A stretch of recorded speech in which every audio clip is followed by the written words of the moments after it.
السلام عليكم ورحمة الله تعالى وبركاته. كيف حالكم؟ بخير؟ قبل ما نبدأ لا تنس تسوي لايك واشتراك لو عجبكم المحتوى.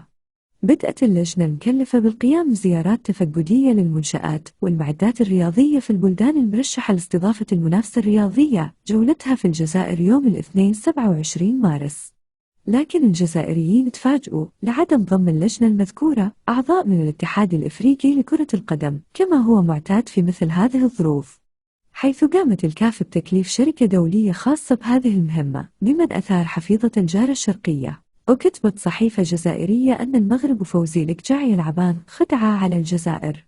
فوزي لقجع العضو المؤثر في اللجنة التنفيذية للاتحاد الإفريقي لكرة القدم وهو مغربي الأصل، ويقولون أنه كان وراء هذه المناورة لحرمان الجزائر من تنظيم كأس الأمم الإفريقية. هاد خبر اليوم، وبتمنى لو تشتركوا معي حبايبي عشان أقدم محتوى أحسن وتفرحوني كثير، وشكرا على دعمكم وتفهمكم، وهاي الشيء اللي خلاني أرجع نزل فيديوهات كل يوم. وكان من المقرر أن تنتهي زيارة اللجنة للجزائر يوم الأربعاء 29 مارس، وكان الكاف قد توصل بملفات 6 مرشحين لاستضافة كأس الأمم الإفريقية 2025، وهي ملفات المغرب والجزائر وجنوب إفريقيا والسنغال وزامبيا والثنائي نيجيريا والبنين.